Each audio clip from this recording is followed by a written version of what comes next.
Bonjour à toutes et à tous. Bienvenue dans ce 4e atelier organisé par le collectif de l'Appel pour une région Pays de la Loire écologique, citoyenne et solidaire.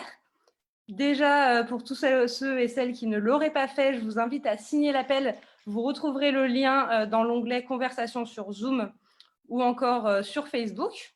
Je me présente, je suis Marine David, co-coordinatrice de Génération à Angers. Après avoir abordé durant les ateliers la démocratie participative, le e-commerce et l'égalité femmes-hommes, nous aborderons ce soir la crise sociale. Vous le savez déjà, la crise de la Covid-19 a augmenté les inégalités sociales, qui sont déjà omniprésentes en France depuis de nombreuses années. Il y a désormais, fin 2020, près de 10 millions de pauvres. Selon les chiffres, 1 million d'entre eux ont basculé dans la pauvreté à cause de la crise sanitaire. Pour rappel, nous avons également en Pays de la Loire 6,6% de la population active chômeur, sans même parler du nombre d'emplois précaires qui n'apportent pas aux citoyens les conditions pour pouvoir vivre dignement.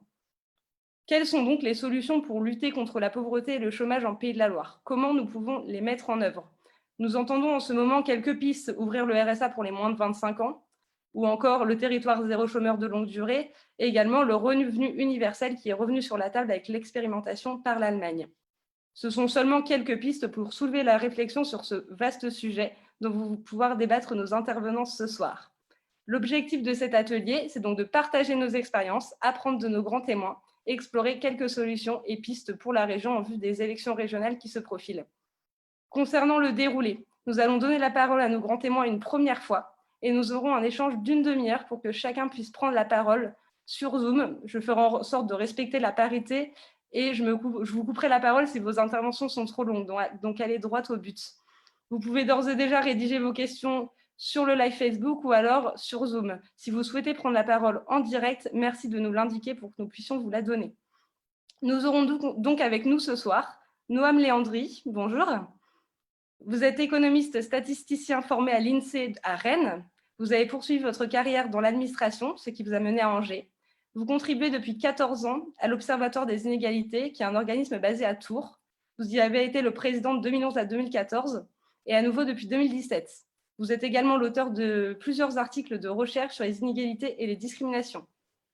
Maryse Léon également avec nous ce soir, bonjour. Vous êtes secrétaire générale adjointe de la CFDT depuis juin 2018 et notamment responsable de la coordination de la politique d'action revendicative, des questions d'emploi, de lutte contre la pauvreté et du numérique, ainsi que des relations intersyndicales. Pour finir, nous avons Jean-Christophe Sarraud, bonjour. Vous avez travaillé dans l'accompagnement vers l'emploi de chômeurs de longue durée, puis au sein du ministère de l'Éducation et de la Jeunesse et de l'Éducation populaire, pardon. Vous avez rejoint ATD Quart Monde en 2008, où vous êtes le responsable emploi et formation. Vous êtes également auteur du livre « En finir avec les idées fausses sur les pauvres et la pauvreté » et « 10 territoires relèvent le défi ». Je vais donc maintenant laisser la parole à Noam Léandri pour le premier tour de parole. Merci beaucoup, merci pour l'invitation. Je vais être bref, comme vous nous y invitez. Pour parler de la question de la pauvreté en France, vous savez, on a produit à l'Observatoire des inégalités, j'essaie de me mettre en face de la caméra, c'est pas évident parce que c'est en effet miroir, un rapport il y a quelques jours sur l'état de la pauvreté en France.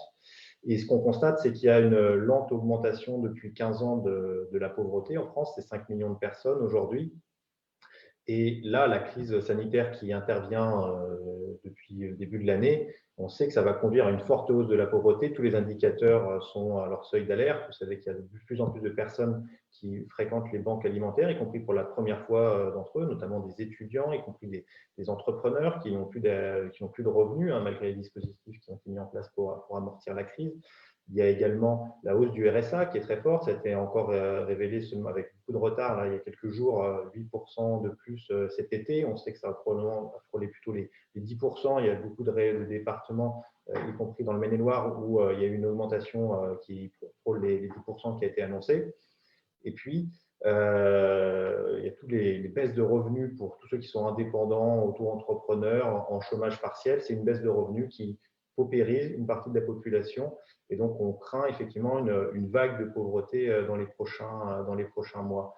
Et pour l'instant, c'est vrai qu'il y a un certain nombre de dispositifs qui anesthésient pour l'instant la situation catastrophique sociale qui vient, mais il y a un moment où ça va arriver et Je pense qu'on va le voir notamment à travers des fermetures d'entreprises. Certaines commencent déjà à arriver, y compris dans les Pays de la Loire.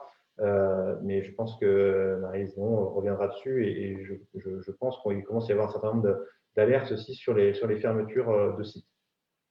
Sur les Pays de la Loire, en tant que tel, ce qu'on montre dans notre rapport, c'est que c'est une région qui est plutôt préservée de la pauvreté, puisque c'est une des régions où il y a le plus faible taux de pauvreté en France. Il y a aussi un des départements les moins pauvres de France, hein, notamment c'est la Vendée. Il y a aussi une des villes les moins pauvres de France aussi, qui se situe dans les Mauges, à l'ouest d'Angers, entre Cholet et Nantes. Toutefois, ça fait quand même 200 000 personnes qui se trouvent en dessous du seuil de pauvreté. Le seuil de pauvreté, c'est quoi? C'est vivre avec moins de 900 euros par mois pour une personne seule. 900 euros par mois, vous imaginez bien que ce n'est pas toujours simple de joindre les deux bouts. Et donc, c'est pour ça qu'à l'Observatoire des inégalités, on a, avec Louis Morin, qui dirige l'Observatoire, fait une proposition il y a plus d'un an et demi même, et qui commence, je pense, à être repris un peu partout. On a proposé que les minima sociaux, ou en tout cas que personne ne puisse être en dessous du seuil de pauvreté. Donc, ça passe par exemple par un relèvement des minima sociaux, mais il n'y a pas que ça. Je pense qu'il y a des territoires aussi zéro chômeur hein, qui peuvent y contribuer. Je pense que Jean-Christophe Sarraut pourra en reparler. Mais en tout cas, l'idée, c'est de faire en sorte que plus personne se trouve en dessous du seuil de pauvreté de 900 euros par mois, qui aujourd'hui, je suis heureux, y compris dans les dispositifs publics, on voit que c'est aujourd'hui le montant qui est apporté aux travailleurs précaires, hein, puisqu'on aura garanti 900 euros par mois à tous ces travailleurs précaires. Et donc, je constate, et j'en suis heureux, que ce seuil de pauvreté qu'on a établi et qu'on défend, même si ce n'est pas forcément toujours celui qui est le seuil officiel, soit repris, y compris dans les dispositifs publics. Et donc, on pousse pour ça, et notamment, ça veut dire aussi pour les moins de 25 ans, qu'ils puissent avoir accès à des minima sociaux, ce qui n'est pas le cas aujourd'hui, puisque le RSA n'est ouvert qu'à partir de 25 ans. À 18 ans, on est assez grand pour voter, mais pas assez grand pour bénéficier de la solidarité nationale. Mais peut-être on aura l'occasion d'y revenir dans le débat, je ne veux pas être plus long que ça. Merci Noam. Je vais laisser la parole à Marie-Lise Léon pour 5 minutes également.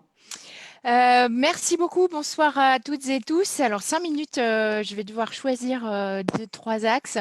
En commençant peut-être par vous dire de ce que nous, on a pu observer. Alors, je vais plutôt vous parler de l'échelle nationale, hein, puisque c'est là que je milite.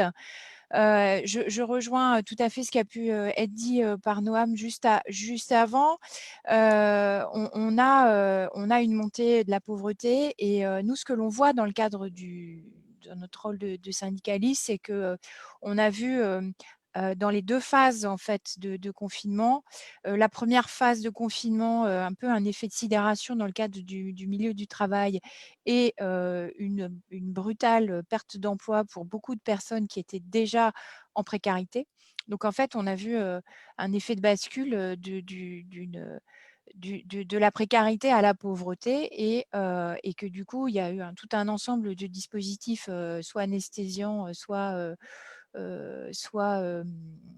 sécurisants pour pouvoir permettre d'amortir un peu les effets de la crise, notamment économique, et que outre le fait que les personnes déjà qui étaient déjà en difficulté ou qui n'avaient pas de revenus ou par le travail euh, s'enfonçaient entre guillemets petit à petit encore plus dans la pauvreté. Nous, on a vu vraiment dans le milieu du travail, pour ce qui concerne par exemple les intérimaires, les CDD ou les personnes qui peuvent être demandeurs d'emploi et travailler, parce qu'un chômeur sur 2 travaille en fait, mais ne peut pas vivre suffisamment de son travail. On a vu cet effet de bascule et avec toutes les conséquences qui ont été évoquées, avec une montée en puissance nécessaire de l'ensemble des systèmes de solidarité et une activité accrue pour l'ensemble des acteurs de lutte contre la pauvreté. Nous, dans ce cadre-là, je vais juste vous donner deux exemples d'actions. Tout ce qui a été évoqué, on ne va pas être très, très innovant, que ce soit la question du relèvement des minima sociaux ou l'accès aux moins de 25 ans. Ce sont des dispositifs, enfin, en tout cas, des propositions que l'on porte dans le cadre du pacte du pouvoir de vivre, qui est un ensemble d'acteurs de la société civile, à la fois d'organisations syndicales et d'associations de lutte contre la pauvreté, mais également des ONG de défense de l'environnement. voilà, une multitude d'associations investies sur les questions de justice sociale et de transition écologique. C'est un petit peu la marque de fabrique de ce pacte. On est une soixantaine d'organisations et ces propositions à l'échelle nationale, elles sont rappelées, défendues à chaque fois qu'on peut avoir des échanges avec les représentants du gouvernement. Une des mesures qui me semble, moi, intéressante, je ne vais pas forcément… je vais être sur un autre registre, c'est la question de l'anticipation et le fait qu'on puisse anticiper, accompagner et sécuriser les personnes avant qu'elles soient confrontées à une situation de pauvreté.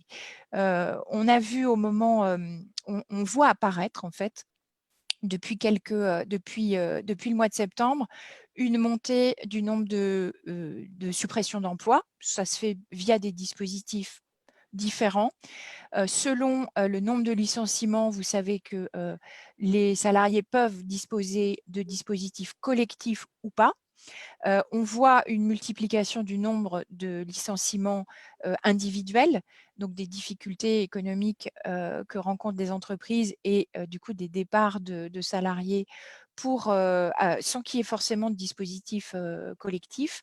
Donc, on a un sujet d'accompagnement et au-delà de la somme qui peut être versée, vous avez évoqué, Marine, tout à l'heure, la question du revenu universel ou du revenu de base. Nous, on est extrêmement attachés à la question de l'accompagnement et comment on peut inventer des nouveaux dispositifs qui, aujourd'hui, n'existent pas. Il y a un trou dans la raquette énorme sur l'enjeu de maintien de compétences, notamment collectives, et d'anticiper au maximum les reconversions qui seront nécessaires pour certains salariés.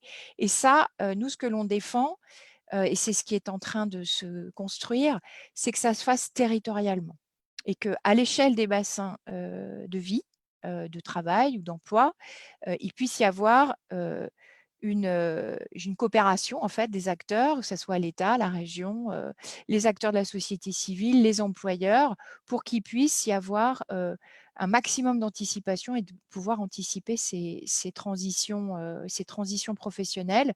Aujourd'hui, il existe des dispositifs uniquement à titre individuel.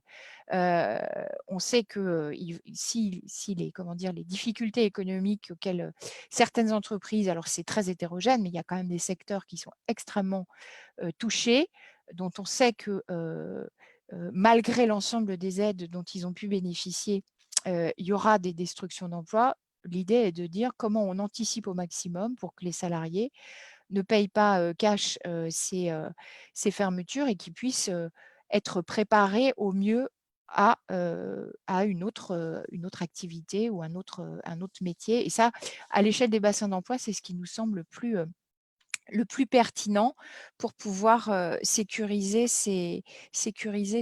et anticiper ces situations. Voilà pour un premier tour de chauffe. Merci Marie-Lise Léon. Je vais maintenant laisser la parole à Jean-Christophe Sarraud. Oui, bonjour à tous. Merci pour l'invitation.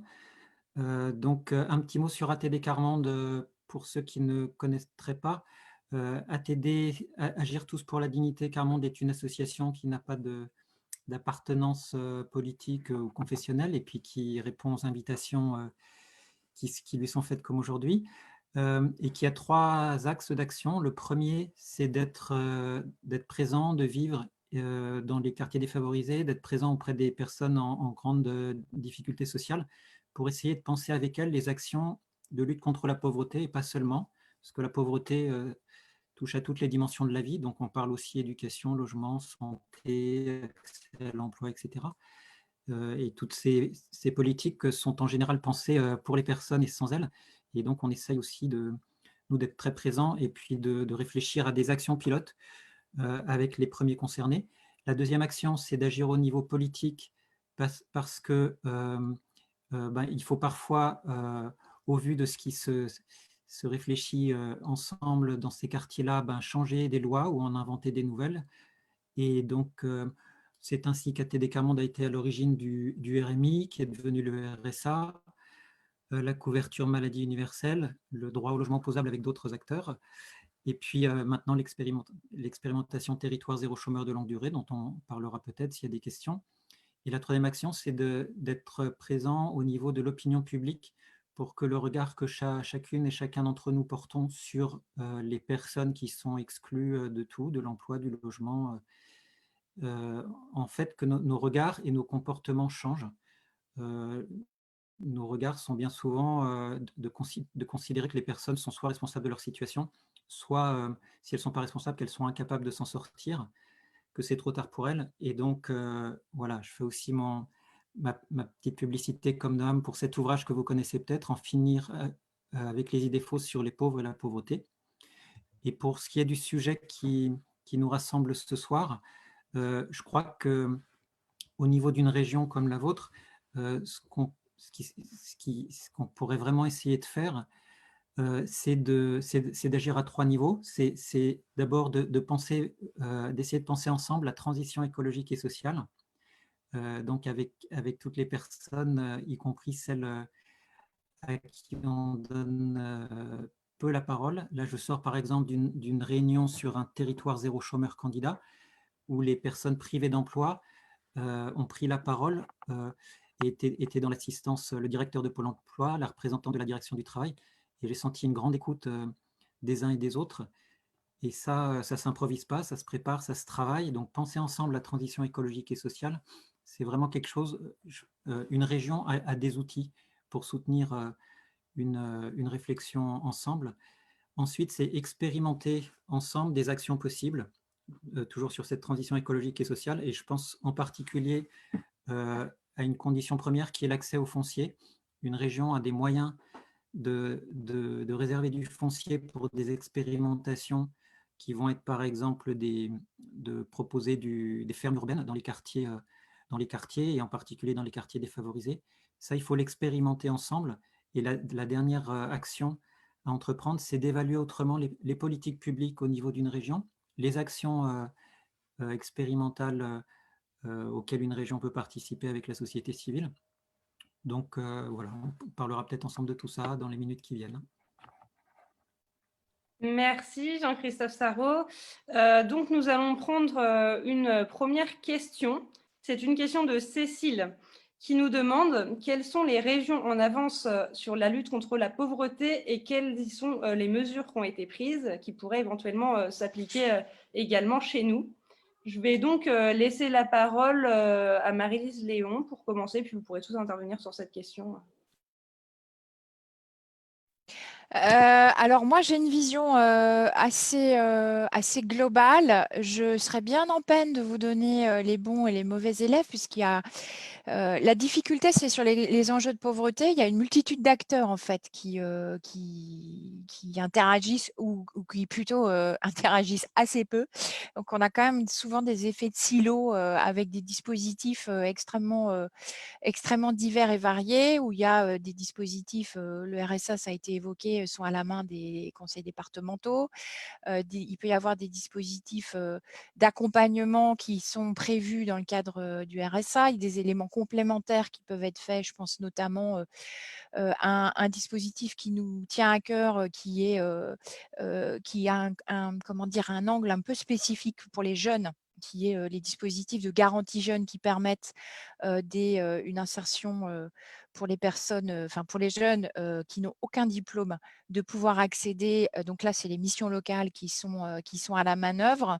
Il y a une assez grande hétérogénéité et on a eu alors avant le confinement, on a eu un travail qui était mené de façon assez décentralisée, c'est-à-dire qu'il y a eu une concertation sur ce qui était un projet qui est un petit peu en stand-by maintenant. Je ne sais pas si vous avez entendu parler du projet de création du revenu universel d'activité, qui avait pour ambition de fusionner un ensemble et de regrouper un certain nombre d'aides et en parallèle également de consolider le service public de l'insertion. Et là, les dynamiques régionales sont assez hétérogènes parce que les acteurs en présence sont aussi extrêmement divers. Et puis, les règles peuvent ne pas être les mêmes. Vous avez probablement en plus entendu qu'il y a certains départements qui, sous couvert d'expérimentation, demandent à ce que certains bénéficiaires du RSA aient des missions de bénévolat obligatoires. Enfin voilà, donc c'est assez… je serais assez en peine de vous donner le classement parce que il faudrait déjà qu'on se mette d'accord sur quels seraient les bons critères d'évaluation d'une bonne politique de lutte contre la pauvreté. Et je rejoins ce que disait Jean-Christophe. Je pense qu'on a un enjeu, il y a un enjeu de coopération des acteurs, mais il y a aussi un enjeu de changement de regard sur les personnes en situation de pauvreté. Et que, en tout cas, nous, nationalement, on défend aussi l'idée que toute politique publique puisse être évaluée à l'aune de son impact ou de leurs impacts sur les 10 personnes les plus pauvres de France, ce qui permettrait d'avoir, justement, ça pourrait être un critère d'évaluation d'une politique publique. Je compte sur mes collègues pour compléter. Oui, je peux peut-être éventuellement compléter. Effectivement, Oui, moi, je veux bien la compléter, situation de pauvreté si vous le d'une souhaitez. région… Ah, pardon. Jean-Christophe voulait intervenir peut-être. On est en Ah non, même temps, peu ou importe. Noam. D'accord, merci. Donc, ce qui fait que la région Pays de la Loire aujourd'hui est plutôt bien classée en termes de pauvreté, c'est son taux de chômage qui est relativement faible. On sait que le chômage, c'est le facteur de pauvreté numéro un. Quand le chômage augmente, la pauvreté augmente. Et malheureusement, l'inverse n'est pas vrai, c'est-à-dire que quand le chômage baisse, à l'inverse, la pauvreté, en général, elle stagne. Et c'est ce qui se passe depuis 5 ans. Le chômage a légèrement diminué en France depuis 2015. Et malheureusement, le taux de pauvreté reste à un niveau relativement élevé. Il a très peu diminué. Et donc, c'est vrai qu'il y a un effet après, ce qu'on appelle l'hystérèse en économie, c'est-à-dire le fait qu'on a du mal à revenir après en emploi. Et donc aussi, ça crée de la pauvreté qui persiste dans le temps. C'est de la pauvreté persistante. Et donc, c'est pour ça que la région aujourd'hui, Pays de la Loire, est plutôt bien placée. Mais avec les crises qui arrivent et avec une forte dépendance à l'industrie, il n'est pas impossible que dans 5 ans, eh bien, la région se retrouve avec un fort taux de chômage et ça risque de persister davantage plus tard. Donc, d'où l'importance, comme le soulignait Maryse Léon, c'est-à-dire le fait d'avoir un bon service de l'emploi. C'est une compétence régionale, de pouvoir aider ensuite les chômeurs, parce qu'il risque d'y en avoir, c'est malheureusement assez évident aujourd'hui, de pouvoir bien les accompagner pour des reconversions éventuellement, s'il y a des métiers qui disparaissent. On sait qu'il y a en revanche d'autres métiers qui peuvent se recréer, donc il faut être vraiment très proactif là-dessus. Après, la pauvreté n'est pas que monétaire, il y a aussi d'autres actions qui peuvent être menées à l'échelle d'une région, notamment en matière de logement, accès au logement. Ça reste aujourd'hui, il y a certaines villes en France et aussi dans les grandes métropoles, les Pays de la Loire, où les prix de l'immobilier sont tellement élevés que des classes moyennes n'arrivent plus à se loger, que ce soit en loyer ou en accession. Il y a aussi les politiques de l'eau, aussi d'accès à l'eau, un environnement sain plus généralement. Donc voilà, ça fait partie des actions qui peuvent être menées pour que la pauvreté, pas seulement monétaire, mais dans les conditions de vie, en tout cas, puisse s'améliorer. Merci Noam. Jean-Christophe Sarraud, vous vouliez rajouter quelque chose, il me semble. Oui, sur ce que font des bonnes pratiques de région en matière de, pour le dire rapidement, transition écologique et sociale. Nous, au niveau d'ATD Carmonde, on était connecté à la région Occitanie il y a 2 semaines pour découvrir un petit peu leur mode d'action. Et en fait, il faut bien se dire que sur chaque région, maintenant, les régions couvrent des territoires tellement énormes qu'il y a de fortes chances que les solutions soient déjà mises en œuvre sur leur territoire par des acteurs, par la société civile, par des professionnels, par des militants. Donc, il faut aller découvrir ces initiatives. Et la question, c'est celle du passage à l'échelle. Comment un conseil régional peut aider des initiatives prometteuses dans le domaine de l'éducation, de l'accès à l'emploi, etc., à passer à l'échelle si elles sont porteuses d'avenir. Ce qu'a fait la région Occitanie, alors qu'il ne faut pas prendre en modèle, mais quand même, elle a fait une convention citoyenne avec des budgets participatifs très conséquents qui évitent le saupoudrage sur différentes actions pour se concentrer sur des soutiens importants à des actions issues de cette convention citoyenne. Il se trouve que par rapport à des initiatives comme les territoires zéro chômeur de longue durée, ils viennent de décider de mettre un chargé de mission au niveau du conseil régional pour coordonner ces différents territoires sur la région et mutualiser les bonnes pratiques, faire un travail de réseau, y compris au niveau d'autres initiatives innovantes comme le revenu de transition écologique ou le revenu contributif. Et le dernier point aussi qui est très intéressant en Occitanie, c'est que pour la première fois cette année, ils vont essayer d'évaluer leur politique à l'aune d'un budget vert. Donc en évaluant l'empreinte écologique des politiques de la région, des expérimentations. Et la brique qu'il faudrait rajouter, c'est ce que disait Marie-Lise tout à l'heure, c'est aussi l'évaluer au niveau de l'impact social, en particulier sur les 10% les plus défavorisés. Et petit détail, centile par centile, parce qu'il se trouve que cette évaluation l'année dernière ou en 2018 montrait que les 10% les plus défavorisés n'étaient pas si perdants que ça au niveau du pouvoir d'achat en 2018, mais ça masquait le fait que les 7 premiers centiles étaient perdants, alors qu'ils sont déjà très très pauvres, et que les 3 centiles suivants compensaient la perte des 7 premiers, et que globalement, le premier décile, donc les 10 premiers centiles, n'y perdaient pas tant que ça. Mais voilà, il faut vraiment être précis dans les évaluations et innover. Merci Jean-Christophe Sarraud et merci à tous pour ces interventions. On va prendre la deuxième question, qui est une question de Philippe Jaunet, qui nous demande si vous aviez étudié la mise en place d'une sécurité sociale de l'alimentation qui permette à tous d'avoir une alimentation de qualité. Est-ce que c'est quelque chose que vous avez pu étudier ou vous avez pensé, est-ce que ce serait une bonne idée ? Je laisse celui qui souhaite prendre la parole sur cette question. Alors, je ne connais pas précisément le concept de sécurité de l'alimentation. En tout cas, ce que je constate, c'est que la France est un des premiers producteurs alimentaires au monde et la région Pays de la Loire aussi. Je crois que se hisse pas mal dans le classement français. C'est quand même assez curieux qu'on se retrouve avec des queues devant des banques alimentaires pour pouvoir se procurer à manger. Et voilà, moi, je pense que ça réunit, au-delà de la question de la sécurité alimentaire, on a, je pense, de la production suffisamment abondante en France pour pouvoir nourrir tous les Français.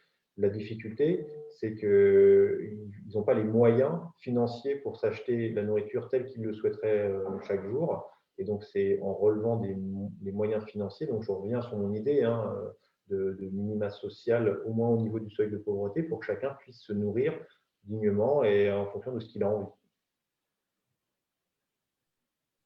Merci Noam. On va prendre la prochaine question si vous vouliez rien ajouter. C'était Monsieur Rio. Oui.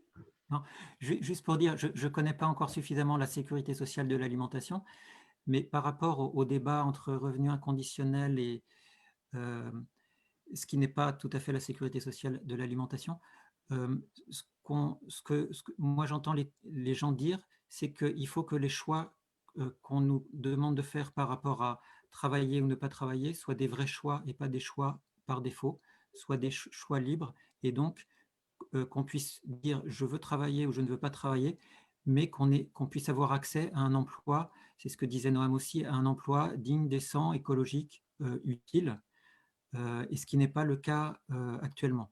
Donc, et les gens nous disent avoir, moi j'entends très souvent, je préfère avoir un salaire qu'une allocation inconditionnelle, parce que le salaire, je sais qu'on ne peut pas me l'enlever, sauf si je perds mon emploi, alors qu'une allocation inconditionnelle, comme beaucoup de prestations sociales, c'est souvent les choses qui n'augmentent jamais. On le voit avec le RSA, qui a perdu 10% de sa valeur par rapport au SMIC, ou c'est des choses qu'on enlève aux gens sous prétexte que ce sont des assistés et qu'il n'y a pas de contrepartie de travail. Donc, moi, je suis vraiment pour qu'une sécurité sociale de l'alimentation laisse la liberté à la personne de pouvoir accéder à un emploi digne et décent si elle le souhaite. Merci Jean-Christophe Sarraud. Oui, je pense que c'était pas un terme qui existait déjà, c'était plus une idée, un concept de la personne qui posait la question. Nous avons également une question de Monsieur Rio, Éric Rio, qui voulait poser sa question à l'oral. Donc, on va lui laisser la parole si c'est possible. Oui, alors j'en avais plusieurs, mais je Je vais reprendre une question qui a été soulevée par Madame Léon concernant l'anticipation des situations. Donc moi, pour me représenter un petit peu les choses du débat, j'ai besoin de visualiser un triangle avec en pointe en bas, il y a l'urgence, en pointe à droite, il y a les ajustements, la réforme, et puis en pointe à gauche, il y a ce qui serait une transformation en fin de compte sociétale. Et donc, suivant la manière dont on parle, pour moi, on est sur des questions d'urgence, d'ajustement ou de recherche de transformation sociale. Alors, pour ce qui est de l'anticipation, moi, j'ai une expérience qui se situe au niveau de la pointe en bas du triangle, sur l'urgence, au niveau des plans de sauvegarde pour l'emploi, où il y a des dispositifs d'accompagnement individuels et collectifs pour permettre aux personnes d'anticiper un licenciement qui va les concerner potentiellement, parce que généralement, on intervient même alors que les personnes désignées ne sont pas encore désignées, mais les gens savent qu'il va y avoir quelque chose. Par exemple, je suis intervenu sur l'entreprise, il y avait 30% de l'effectif qui allait partir. Donc, moi, je suis intervenu en amont auprès de tous ceux qui se posent la question, est-ce que ça va être moi ou pas? Et donc, ce que je veux dire, c'est que la question de la transition n'est pas que professionnelle. Elle est psychologique, elle est sociale et professionnelle. Donc, elle est globale. Et pour que ce soit une vraie anticipation, il faut pouvoir prendre en compte tous ces registres. Donc, moi, ce que j'ai observé, c'est que il y a eu sur une entreprise une prestation psy. Excusez-moi, vous pouvez aller droit au but sur votre question parce qu'on n'a pas énormément de temps pour pouvoir en prendre le plus possible, s'il vous plaît. Voilà, c'est plus une contribution qu'une question, mais si je la reformule habilement sous forme de question, c'est qu'est-ce qu'on appelle l'anticipation? À mon sens, ne devrait-elle pas être située sur le plan global de la vie de la personne, plutôt que un peu ciblée sur la question professionnelle?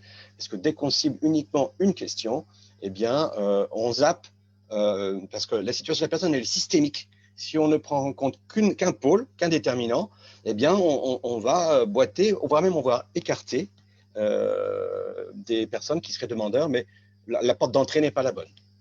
Merci Eric Rio.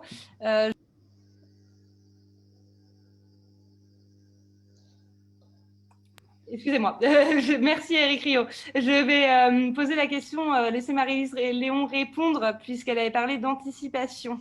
C'est pas vraiment une réponse, peut-être un complément. Moi, je partage ce que dit Eric Rio sur le fait que, d'une part, et je pense que c'est important de ce qu'il rappelle au début, alors moi je ne le vois pas forcément sous forme de triangle, mais je pense qu'on est à la sortie d'une crise où, notamment au moment du premier confinement, on a vu fleurir moult réflexions sur le monde d'après qui ne serait plus jamais celui d'avant, etc. Je pense qu'il faut qu'on ait conscience que les choix que l'on fait aujourd'hui, il faut qu'ils ne répondent pas qu'aux questions d'urgence.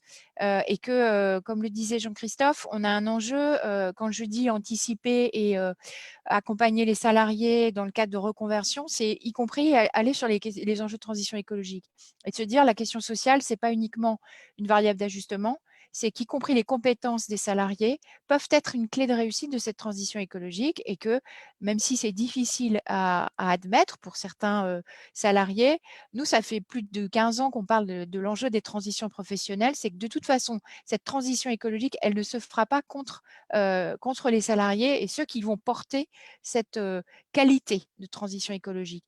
Et quand du coup, donc il y a des mesures d'urgence auxquelles il faut qu'on réponde, mais ne pas compromettre l'avenir, ne pas perdre ses objectifs de long terme, c'est extrêmement important. Sur la question de la complexité des personnes, des situations individuelles, bien entendu y compris dans le cas d'un plan de sauvegarde de l'emploi, c'est toute la difficulté et la responsabilité des représentants du personnel. Lorsqu'ils sont dans un cadre d'une négociation, c'est comment, au regard de la communauté de travail, on définit comment on peut préserver des emplois, c'est quand même bien l'objectif de la négociation, et comment ça impacte et quels accompagnements on met en place. Et ces accompagnements, nécessairement, ils sont au regard de la sociologie, du niveau de compétences des uns et des autres, de qualification. Donc, c'est l'ensemble des composantes individuelles qui doivent pouvoir trouver des réponses. Mais du coup, quand on est dans le cadre d'un PSE, on n'est pas vraiment dans l'anticipation. Nous, ce que l'on cherche, notamment avec ces plateformes d'innovation territoriale, c'est éviter le passage par la case assurance chômage. Et aujourd'hui, on peut trouver des moyens de sécuriser les salariés qui sont dans une entreprise A, dont on sait qu'à horizon 1 an et demi, 2 ans, enfin, va devoir arrêter son activité, qui rencontre potentiellement en plus des difficultés. C'est comment on anticipe et on permet des reconversions collectives. Merci Marie-Lise Léon. On a bien saisi l'importance de l'anticipation dans ces plans de licenciement, etc. Je voulais revenir sur une question que nous a posée Johan Hendricks, parce que Jean-Christophe Sarraut nous a un petit peu parlé tout à l'heure des territoires zéro chômeur. Il aimerait en savoir plus, comme nous tous. Est-ce que c'est une solution miracle? Eh ben non. Les solutions miracles, ça n'existe pas. C'est une solution parmi d'autres qui ne sera jamais la seule et la panacée, mais qui est encore expérimentée, puisque la seconde loi vient d'être votée, là, encore expérimentée pour 5 ans. Et c'est une expérimentation donc, qui consiste à proposer un CDI au SMIC sur un emploi utile et écologique à toute personne privée d'emploi durablement sur un petit territoire.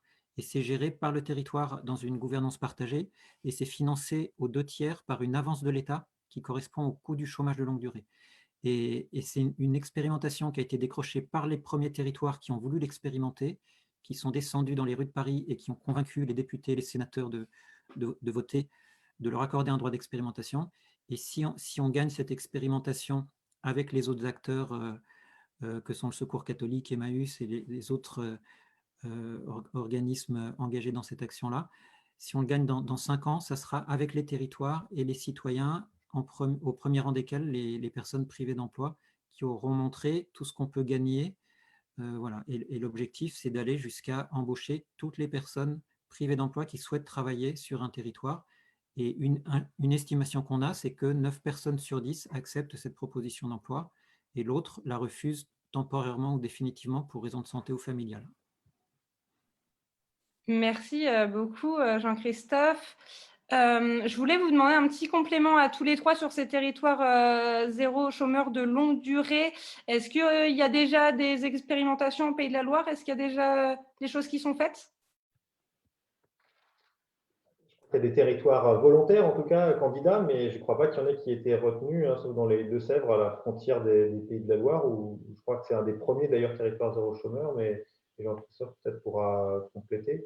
En tout cas, je pense qu'il y a une capacité à avoir des projets en région Pays de la Loire. Moi, pour avoir un peu échangé aussi avec Jean-Christophe à ce sujet, hein, je constate quand même que c'est un impact social et économique positif, c'est-à-dire que certes, ça a un coût en soutien à la création de ces emplois, mais on économise d'une certaine manière des minima sociaux, sinon qui auraient été versés plutôt que des salaires, et puis tous les impacts que ça peut avoir en termes de santé, de problématiques sociales aussi peut engendrer le chômage ou la pauvreté. Donc clairement, c'est un gain. Il y a des rapports qui le montrent, hein, y compris de l'inspection des finances, qui ne sont pas forcément les inspections des affaires sociales, qui montrent qu'il y a un impact positif pour les finances publiques. Et donc, on voit tout l'intérêt quand même de ces dispositifs.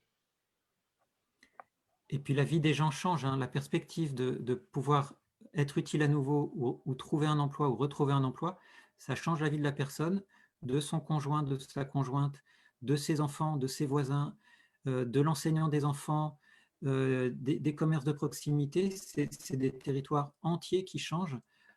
Et j'ai vu qu'il y avait aussi une question sur…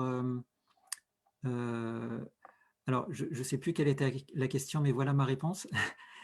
Ah oui, c'était sur est-ce qu'on devrait accorder le RSA après un simple entretien plutôt qu'après tout un tas de vérifications et de démarches?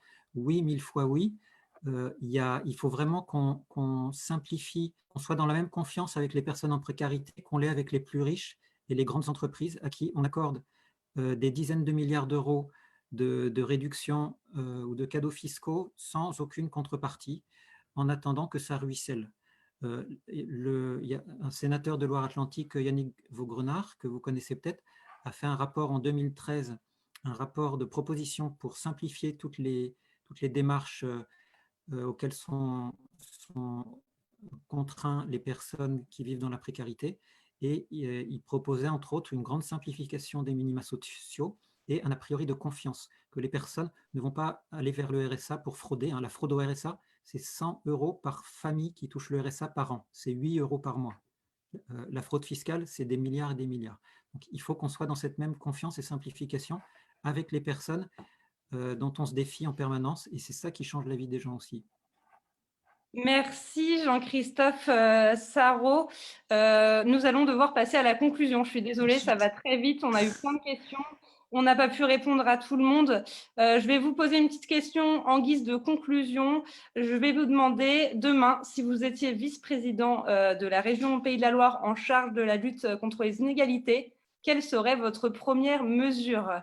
Je vous laisse commencer dans l'ordre du début. Noam? Non, je laisse l'honneur aux dames. D'accord. Donc, c'est très élégant, merci. Je me garderai bien d'aller sur ce terrain parce que c'est pas mon rôle, comme le disait Jean-Christophe, en tant que responsable national d'une organisation syndicale.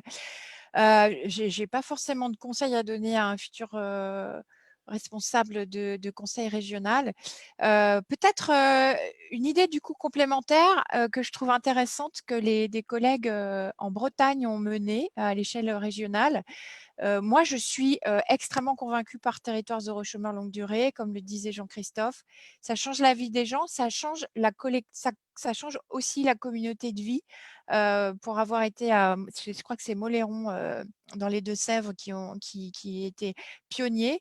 C'est pas une réponse magique parce que ça dépend beaucoup de la coopération locale et de la volonté des acteurs de travailler là-dessus, qui doivent du coup accepter eux-mêmes de changer de regard sur les situations très, très éloignées, des personnes en situation très, très éloignée de l'emploi. Donc moi, je trouve que plus il y aura d'expérimentation, plus ça contribuera en plus à changer ce regard.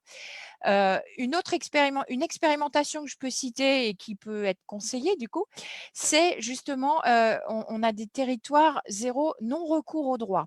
C'est-à-dire qu'il y a des collectifs d'acteurs syndicaux, d'associations de lutte contre la pauvreté qui font des permanences d'accueil de personnes et qui, au lieu de les orienter sur l'ensemble des droits auxquels ils peuvent accéder, définissent un accompagnement particulier au regard de la situation des personnes et comment petit à petit on les amène à prendre en main la transformation en fait de leur situation au regard des aides qui peuvent activer. Et ça, je pense que c'est cette ambition de territoire zéro non-recours au droit serait extrêmement intéressant alors déjà de lancer, d'observer et peut-être et d'évaluer pour voir comment, qu'est-ce que ça apporte. Désolé d'avoir repassé la patate chaude, hein. C'était pas l'intention, mais je voyais que Marie-Lise, vous vouliez prendre la parole depuis tout à l'heure, alors je ne voulais pas la conserver pour moi. Sinon, si on reprend l'ordre qui proposait Marine, moi en termes de mesures, comme je l'ai indiqué, j'en ai une qui me semble forte et qui je propose qu'on pourrait expérimenter sur une région, c'est-à-dire verser un peu comme ça a été fait dans d'autres villes comme à Grande-Synthe, un complément de revenu qui permet de passer au-dessus du seuil de pauvreté. Donc ça peut être expérimenté sur un territoire, de la même manière que les territoires zéro chômeur sont une forme d'expérimentation. Donc ça, c'est une première mesure. Je pense aussi que les régions auraient un rôle à jouer pour soutenir les expérimentations de territoires zéro chômeur sur leur territoire. Il y a 2 ou 3 candidats, voire un peu plus, peut-être qui sont mûrs sur la région Pays de la Loire. Je pense que ce serait une bonne idée de pouvoir les accompagner, que ce soit à travers des chargés de mission ou d'autres actions qui peuvent être apportées, des soutiens financiers aussi également, puisque c'est un impact positif pour les collectivités qui ont dans lesquelles il y a ces habitants. Et puis, pour rejoindre la question du non-recours au droit, j'ai l'impression qu'aujourd'hui, la pauvreté aussi est souvent assez cachée, y compris dans les zones rurales. Et donc, souvent, il faut aller les voir parce que typiquement, le minimum vieillesse est quelque chose qu'il faut demander. Et il y a un fort non-recours au minimum vieillesse pour des personnes âgées, des retraités, des anciens agriculteurs parfois, qui ne savent pas qu'ils ont droit à ce minimum social qui est de 900 € par mois, justement un peu plus de 900 € par mois, et qui leur permettrait de sortir de la pauvreté. Et donc ça, il y a besoin d'aller faire un peu de pédagogie sur ces dispositifs et d'aller les voir, d'aller les chercher, y compris dans des zones parfois rurales un peu reculées. Et on sait que la pauvreté en Pays de la Loire, elle est sur les franges des départements. Donc, c'est-à-dire qu'il faut pouvoir se déplacer et y aller. Merci Noam. Jean-Christophe Sarraud, je vous laisse répondre. Oui, moi, en plus des mesures proposées, je prendrais une mesure toute simple qui est de créer des fermes urbaines dans tous les quartiers, qu'ils soient en zone rurale ou en zone urbaine, et en particulier dans les quartiers populaires dont les habitants souvent se battent déjà pour recréer du lien social, créer de l'emploi, créer de la verdure. Et au niveau d'un conseil régional, prendre tous les moyens pour créer des fermes urbaines partout, c'est prendre les moyens de penser ensemble avec tous ces projets-là, de les expérimenter et puis de les évaluer pour que ça soit qu'on passe à l'échelle et que chaque zone atteigne une autonomie alimentaire, mais qui concerne vraiment tout le monde et qui associe vraiment tout le monde et qui permet à chacun de trouver sa place dans la société. Merci beaucoup Jean-Christophe.